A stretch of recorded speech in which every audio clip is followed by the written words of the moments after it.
I got you going. Hi everybody, it's Imran Poladi. Hello Facebook. I just wanted to say hi and update you with one of our dearest friends, and she's she's not technologically savvy at all. However, she's holding the camera because I just taught her how to do it.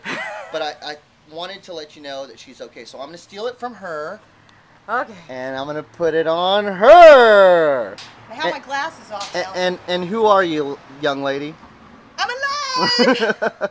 I'm Marian Norris. We're here with Marian Norris. Today is July 9th, and the time right now is about 6:30. We're sitting in her backyard, and I'm very excited to be here with her. She looks great. We just went on a walk. Yes, we did. And that was awesome because we were a little bit worried about whether or not she was going to make it. She sweat a lot, but it was because it was hot, not because she wasn't feeling well. I was glistening. So wanted to update you with what's going on with Marian, so I thought I would just ask her herself and then update you guys. So, Marian, how are you feeling? First of all, how are you feeling? I'm feeling good. I'm getting stronger every day. That's it? That's it.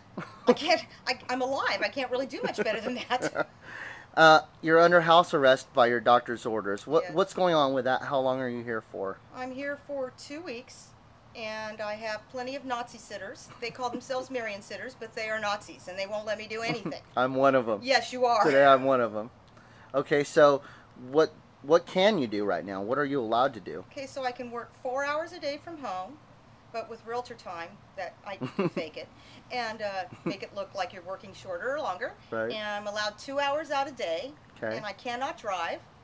And other than that, I can still do my yoga, and no more cardio, so that's going to be replaced with walking for the next month. So we're looking at July 19th when you can go back to work officially? Yeah. Okay, good. All right, so let's talk about what happened. We keep hearing stories that you were helicoptered on the last helicopter out of Nam, and you're rescued from the depths of a shark. What happened? What's the true story? What really happened? Well, the hand of death was out there. I won't deny that. And I actually was very, very scared. But I was in my office, luckily, 6:30, and I had just came back from the Republican luncheon where Meg Whitman was there. And apparently they found out that I'm a Democrat and tried to have me killed. But I was yucking it up in my office, and I went back to my office and sent out a couple of emails, and then a horrific headache hit me. My head was literally blowing up. And so that was the first one. Then I got up and went into the kitchen, and the second one hit, and I was down on the ground. Ooh. So one of our agents, Letitia, found me on the floor and asked me why I was there.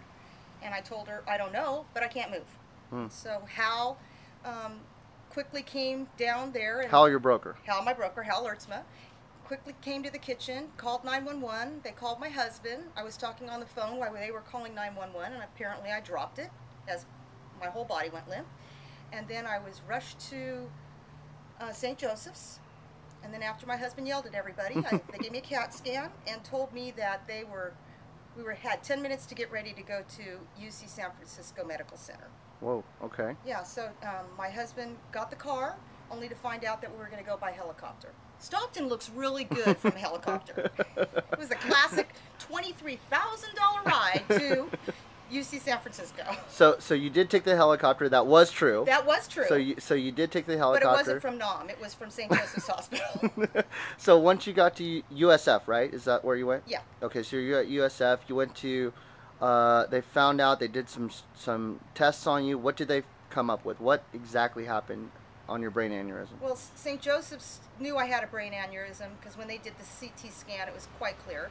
And UCSF, I went right into ICU, and they ran some tests, prepped me for surgery, sent my husband to a really bad hotel in Haight-Ashbury, and I went into surgery probably about 6 o'clock that morning.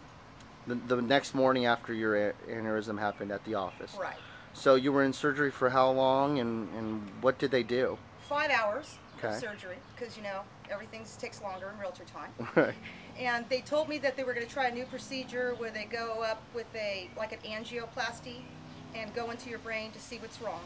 And then they try to fix it there, but if they couldn't, then they would have to open up my head and fix it that way. And they asked And me shave your beautiful hair? Shave my beautiful hair. Oh no. Yep. Okay. But at that point, I really didn't care. Right. Whatever, because I knew Make it was me bad. alive, Make right. me alive. Bring me back. Okay. So they were